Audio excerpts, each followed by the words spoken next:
Hello दोस्तों, स्वागत है आप सभी का हमारे इस वीडियो में। जैसा कि आज आप देख सकते हैं, आज हम आप लोगों को एक असाइनमेंट के बारे में बताने जा रहे हैं। असाइनमेंट का टॉपिक है शिक्षा मनोविज्ञान की उपयोगिता एवं महत्व। तो असाइनमेंट लिखने का जो तरीका होता है दोस्तों, वो ये होता है कि पहले वाले पेज पे इसके पीछे हम लोग अपना नाम और क्लास और महाविद्यालय का नाम लिखते हैं। उसके बाद ये इंडेक्स एक बनाते हैं।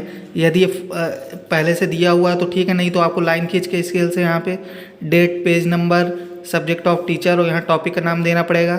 जो टीचर साइन करेंगे वो यहाँ पर करेंगे। तो इंडेक्स बनाना बहुत ही नेसेसरी होता है। उसके बाद दोस्तों, जैसा कि ये पहले हम लोग हेडिंग डालेंगे शिक्षा मनोविज्ञान की उपयोगिता। तो दोस्तों, मैं आप लोगों को इस प्रकार से दिखा रहा हूँ कि यदि आप लिखना चाहें तो स्क्रीनशॉट लेकर या वीडियो को पॉज करके लिख सकते हैं। तो उस हिसाब से मैं इसको समझाने की कोशिश कर रहा हूँ। शिक्षा मनोविज्ञान की उपयोगिता। शिक्षा मनोविज्ञान विधायक तथा व्यवहारिक विषय होने के कारण व्यक्ति तथा समाज दोनों के लिए उपयोगी है। इसकी उपयोगिता के विषय में स्किनर ने कहा है, संस्कृति को समझाने के लिए शिक्षकों के द्वारा छात्रों को समझाने की आवश्यकता और उन्हें छात्रों के साथ पथ प्रदर्शकों के रूप में अपने को समझने की आवश्यकता है। तो इस प्रकार से आप लोग इसको देखते जाइए।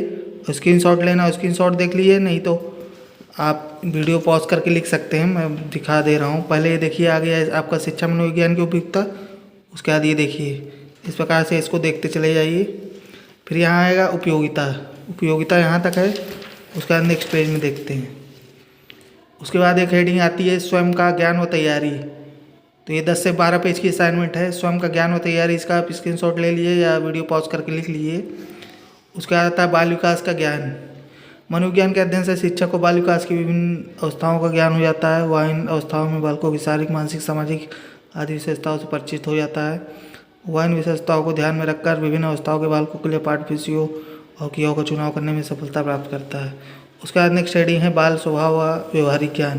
तो इसको आप पढ़ लीजिए और नहीं स्क्रीनशॉट ले लिए। तो दोस्तों, मैं एक चीज़ और बताना चाहता हूँ। जैसे जो हेडिंग बाय हेडिंग है, तो इसको आप पढ़ करके याद करके अपने शब्दों में भी असाइनमेंट लिख सकते हैं। ज़रूरी नहीं है कि हम कहीं से देख कर लिखें, अपने से भी लिख सकते हैं, अपने शब्दों में भी लिख सकते हैं, लेकिन 10 से 12 पेज का असाइनमेंट मिनिमम होना चाहिए। तो इस प्रकार से आप देख लीजिए। नेक्स्ट हेडिंग है बालकों का चरित्र निर्माण। शिक्षा मनोविज्ञान बालकों के चरित्र निर्माण में सहायता देता है या शिक्षक को उन विधियों का बताता है जिनका प्रयोग करके वह अपने छात्रों में नैतिक गुणों का विकास कर सकता है। उसके बाद आता है बालकों का ज्ञान। तो इस प्रकार से ये देखते जाइए इसको।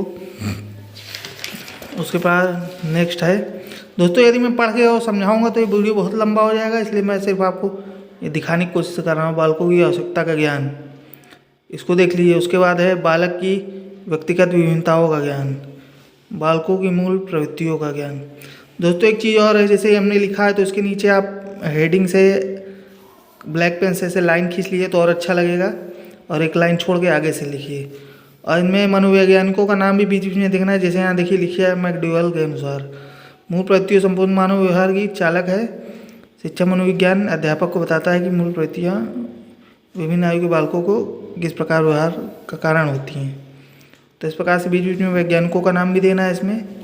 और ये देखिए बालकों के व्यक्तित्व का सर्वांगीण विकास। सर्वांगीण का मतलब होता है दोस्तों हर तरह का विकास, उसका व्यक्तित्व, उसकी बुद्धि लब्धि, उसका व्यवहार जो है, ये सब सर्वांगीण विकास के अंतर्गत आता है। ठीक, तो देख लीजिए आप। कक्षा की समस्याओं का समाधान, इस प्रकार से ये देख सकते हैं। उसके बाद अनुशासन में सहायता। ये दोस्तों ज़्यादा नहीं है, 10 से 12 पेज की असाइनमेंट है। तो आप लोगों को मैं दिखा दे रहा हूँ, लिखना चाहें तो लिख सकते हैं। बहुत ही अच्छे तरीके से हमने इसे बनाया है। उपयोगी पाठ्यक्रम का निर्माण, उचित शिक्षा विधियों का प्रयोग, मूल्यांकन की नई विधियों का प्रयोग। और ये देखिए स्तर के कुछ समर्थकों के विचार दृष्टा कुप्पूस्वामी। मनोविज्ञान शिक्षक को नई धारणाएं और सिद्धांत प्रदान करके उसकी उन्नति में योग देता है।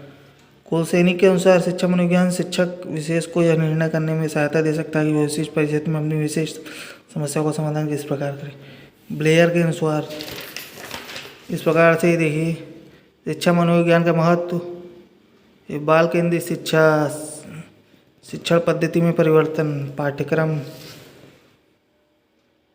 समय सारणी, पाठ्य सागामी क्रियाएं। ठीक है दोस्तों। उसके बाद ये देखिए अनुशासन, 6वां पॉइंट, इसको पढ़ लीजिए। स्वास्थ्य, वातावरण, अनुसंधान, दोस्तों इसको पढ़ना हो पढ़ लिए, नहीं लिखना हो लिख लिए, वो वीडियो पॉज कर लिए, स्क्रीनशॉट ले लिए, जैसे आपको सुविधा पड़े। शिक्षा समस्याओं पर मत नहीं था। और यदि कोई और समस्या आ रही तो बताइए, हम दूसरी व्यवस्था करते हैं आपको, नहीं आपको PDF प्रोवाइड कराते हैं शिक्षक के उद्देश्य की प्राप्ति में साधक। लास्ट है ये 12वां पॉइंट है व्यक्तिक भेदों पर बल। शिक्षा मनोविज्ञान व्यक्तिक भेदों पर बल देता है। यह एक क्लास में एक शिक्षक के शिक्षण को कुछ विद्यार्थी शीघ्र ही समझ लेते हैं और कुछ नहीं समझ पाते। ऐसे छात्रों के लिए व्यक्तिगत शिक्षण की आवश्यकता होती है। इनमें मंदबुद्धि, प्रतिभाशाली तथा विकलांग इत्यादि बालकों के लिए शिक्षा में अलग अलग होती है। मनोविज्ञान ध्यान देता है।